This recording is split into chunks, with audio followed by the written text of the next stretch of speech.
Angry Church Lady podcast. It is me, the Angry Church Lady. I'm ready to talk some real good stuff to you. Let's get started. All right. Tonight, I want to talk about, or this evening, or wherever you find yourself in the day, I want to talk about a word that is going to be a bit controversial. But let me preface it with this. Let me start out with something that's going to make everybody feel good. Then we're going to ease ourselves into what's going to make us feel a little awkward. I want to talk about the divide between men and women. And I want to talk about it especially because I am the Angry Church Lady, and I'm talking about things that are applicable, though they're social and political themes, they are applicable to the church. So I want to talk about the divide between the men and the women, especially in the church. Now, what I'm not saying is that when you go to church, there's drama or struggles that men and women have in church, but you will notice a lot of times that at any church, at any place in the good United States of this America, if you go to a church, you're going to find that, especially in the African American church, that most of the time you're going to see more females than males. Most of the time you're going to see more women than men at a church. Now, also, let me preface it with this, that even sometimes, now listen, this is not sometimes, underlining 3 times. Sometimes, a great deal of times, sometimes we may see men in the church as well, but those men may not be the type of men that most women would consider to date. They may not per se desire a woman, and I'm going to leave that at that. That's for conversations for another day. But I want to talk about that, and I want to attribute that, or I want to take our minds back to where this came from. Like, what is it about the church that it's where more women will flock to, more women will come to? Now, most people would probably try to say, or initially say, oh, because women are more spiritual. Now, I don't believe by any stretch of the imagination that that's true. I don't believe that women are more spiritual than men. I do believe that women are more emotional than men. I do not believe that women are more spiritual than men, because at the end of the day, the first conversation that was had by man and by a human and God was had by a male and God, meaning that the man had the mouth of God in his ear before the woman was even conceived. And so the reality is that we can't say that, that women or men are not showing up to the church because they're less spiritual than women. There has to be something else that goes with that thought that, okay, what's the deal? What's really going on? What's really happening? What's creating this phenomenon that we see all over the country? And I thought about this. I've been hearing this word a lot, and it's been thrown around all over, a lot of people's social media platforms in different discussions when talking about certain, especially Black women, African American women. I've been hearing people talk about or use the word mammy. Now, I'm not saying this to disparage anyone. I'm not saying this to be disrespectful. I'm saying this because I'm trying to make a point, or I'm about to make a point. So when we're talking about why our churches look lopsided, why some men choose not to show up to the church, and most of the time women do, we can go back to back during slavery time to the mammy. Now, what was the mammy? The mammy was usually, and you can do the research yourself, just in case you think I'm making this up and I'm just trying to, be just say something for the sake of saying something. But most of the time when you saw the mammy, or that's where the nanny, the derivative or the spinoff of the word nanny came from. It's mammy. She was the black woman who she stayed or spent most of her time in the house with the children. She took care of the house. She worked with the wife of the woman of the house, the mistress of the house, doing the domestic things. She literally raised the children in most cases. I mean, down to the fact that the mammy would have to, when the mother got pregnant, the mammy would have to, get pregnant as well, so that she could produce milk to be able to not only feed her own children, but she had to be able to feed the children of the big house. Now, you do your research and you'll find that I'm telling the truth. And she did a great deal of the domestic work in the house. She cooked, she cleaned, she cared for the mister of the house. She cared for the mistress of the house. She did everything around the house. She was very close to the Mr. and the Mrs. of the house. They trusted her because they trusted her with their children. They trusted her around their personal items. They trusted her around their valuable things, and they trusted her to know that if anything was to go down, she won't go turn her back on them. She won't go, allow the other slaves that were in the field to come and do anything bad. If somebody was plotting something bad, they knew that she was going to be the one to tell what was going on. So maybe you're asking, what does that have to do with anything? I don't see where you're going. Well, check this out. Because of the Mammy's relationship, or because of her the favor that she had with the master, many times she found herself being over the lower ranking slaves. She found herself a lot of times being over them, meaning that she had the authority to be able to give them directives and give them instruction. And that not just included the slaves who were in the house, though out in the field there were overseers, whether it would be Caucasian overseers or black overseers. There were overseers in the field. Whenever any of those field slaves came to the house, then they had to come through her. She was the gatekeeper of the house. She was the one to decide whether these slaves could talk to the mister or whether they could talk to the missus. And she was the one to make that decision to say, listen, you need to go back out to the field. Mister don't want to hear that today. Mister don't want to talk to you today. You're filthy. You're nasty. She was the one that made all of those decisions. And so what transpired in that situation was it created a resentment where those who were in the field, those who worked outside of the house, developed a resentment to her. Because not only did she quite often probably not be very respectful to the field slaves based on their proximity to taking baths and different things like that, she also made the decision as to whether their issues were valuable or important enough to take to master. So it was based on her saying, okay, this is how this was going to be. And even if they did get to the place that they could talk to the master, that he valued a lot of her opinion. He valued a lot of what she thought. So if they came and they said, one of the field slaves may have come and said this, that, and the other. Well, he may hear the mammy talking about, or the house mistress or the house worker have a conversation. Well, he ain't no good. He's this, he's that. And so it created a resentment.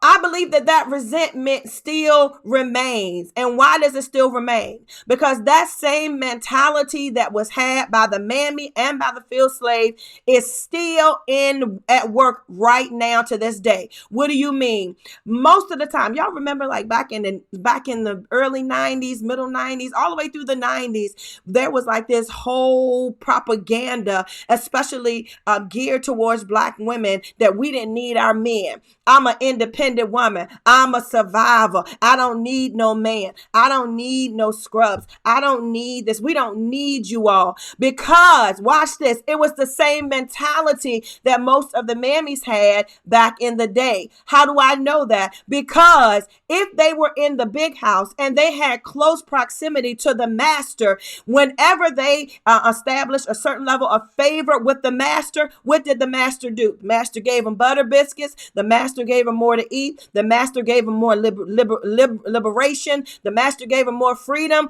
And that was something that a black man couldn't give. That was something that her other black counterparts couldn't give. They couldn't give her what master was giving her. So she learned that in order to get things that she needed, to get things that she wanted, that she had to ascribe to whatever master instructed her to do. And that meant, watch this, even if that meant she had to toss aside her man, even if that meant she had to degrade her man, even if that meant she had to talk down and be disrespectful to her man, that's what she did. Because watch this, that's what she needed to do to feed her kids. If her kids said, "Mama, I want biscuits tonight," and she knew she was making biscuits and she knew those extra biscuits, master was going to let her have those to take home, and her husband may have been coming up to the house talking trash, oh, she going to send his home pots right on back to the field and tell him to hush his mouth up because I got to get these biscuits for the babies. And that's the same thing that happens now, that we went on this long thing saying how much we did not need our men, how much we did not want our men. And because of that, it created a resentment. Men resented women, women resented men, men resented women because they felt disrespected. They felt like they weren't honored. They felt like they didn't have a place in the lives of these women. And women disrespected men because they felt like, baby, ain't nothing you can do for me that I can't do for myself. Because of their proximity to favor. Favor says, I'm going to give you the job, woman, over him. Favor says, I'm going to increase your pay over his. Favor and y'all, listen, that's true. It happens. It's real life. We see it right now. And this thing, it shows up in our churches every single Sunday. When you come to the church, a majority of the church, it is women. Why? Because men feel like they don't have a place. Now, I'm not saying that this is the mindset of all men. I'm not saying that every church in America is like this. I'm not saying that this is 100% everything everywhere. No, that's not what I'm saying. But if we was to do a survey across the country, most churches are filled with Black women, or let me say this, most African American churches are filled with Black women. Yes, there are some churches that may be more men heavy, and it looks like that's it's starting to kind of pick up some steam, and it's coming around. But for the most part, that's what it's been. But I feel like we should be extremely concerned about that, because if we continue in that mentality, we are never going to be able to fully understand who we are and where we need to be. If we are always in opposition with the one that we were created to commingle with, to love, to procreate, to befriend, to build, if we're always in opposition with that person or that place or that thing or whatever the case may be, we're never going to reach our full potential. We're never going to grow. Well, it could be somebody that's listening to me right now and says, listen, angry church lady, all I need is Jesus. Well, honey, I got it that all you need is Jesus, but I'm going to tell you what, you're going to need a husband to procreate. And I'm just going to drop the mic right there. You understand? We're going, and if we want to do it God's way, you're going to need a husband. Men are going to need a wife in order to procreate and build family and reproduce and establish generations. That is necessary.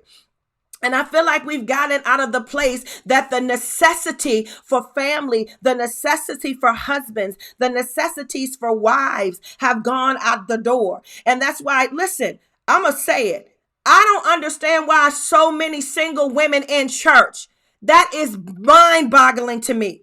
Well, it could be that we are products of mammyism, that we got so many butter biscuits and we got so many pieces of bacon and we got so many green beans and we got all fat and full and plump and we done tied our rag around our head and can't nobody tell us nothing. And now when we need when we need the ones who God created to be our natural partners, when we need them to be our partners, now they're nowhere to be found. Now we're in the church and it's filled up with a whole bunch of women who desire to have mates but don't know how to have mates because we're so big and full and we know everything that we don't know how to be quiet for a minute. I know everybody's not going to agree with me. Listen. It is what it is. You don't have to agree, but I just want you to take this and think about it. Think about it. Think about it. Everybody is not single, but a lot of women in church are single. A lot of men who are outside of the church are single. But watch this. I'm going to say something that's going to really mess you up. A lot of them are selecting women outside of the church. Okay. Well, see, we can get mad about that too. Because even though people may not believe a certain way, some women understand the need of their natural counterpart. Take it for what it is. But I think if we are God's house, if we are God's people, and we are supposed to reproduce and we're supposed to have generation after generation, baby, we can't have generations and strong generations if all the women in the church is baby mamas and all the brothers that come through are baby daddies. When are we going to have strong husbands and wives? When are we going to have strong marriages? When are we going to have children conceived in loving relationships? Not just these thought hookups. I said it. These thought hookups, and then we reproduce. And now I heard something today. This thing tore my nerves up. The celebrity had a baby with a young lady, and they called the baby a bag baby because they said the only reason she got with him and got pregnant was because she wanted to have a baby just to get a bag. Are you absolutely kidding me? Are you kidding me? Would you fix your silly mouth to say that you reproduced a child and then had you produced a child and then had the audacity to call the baby a bag baby? Basically, they're saying it's a money baby. The baby was a money grab. Oh my gosh. How? That's unfathomable to me that people could think like that. But if we don't learn to honor and respect the sanctity of marriage and not recognize that we cannot continue to be stuck in this mammyism and field worker mentality. Oh, good gracious. Listen, I think it's so mind-boggling to me how we cannot see that we need each other. We need each other's energy. We need each other's love. We need each other's support. We need each other. And there is going to have to become a time. It's going to have to be a time that we're going to have to put away our differences. We're going to have to eventually make the decision as a people to forgive each other. Forgive the mammy for just trying to do what she was trying to do to make life better for her family. Forgive the field worker for his disdain for her trying. It may not have been done the right way, but I think the intentions were pure. And even as a lot of us women, we had to get out here and we had to grind and we had to work and we had to raise our children. And I'm not taking this away from brothers either, because there's some single brothers out there. I personally know some single brothers. And you all get out here and you grind and you're making it happen and you're taking care of these children. But we're forgetting the value of relationships. We're forgetting the value of marriages. I think it's such a slap in God's face that you see all of these brothers. And I'm going to say this. and sisters on Facebook. I'm gonna hit on the brothers real quick first, because it's such a dishonor to God to see that, oh, you take care of your kids, right?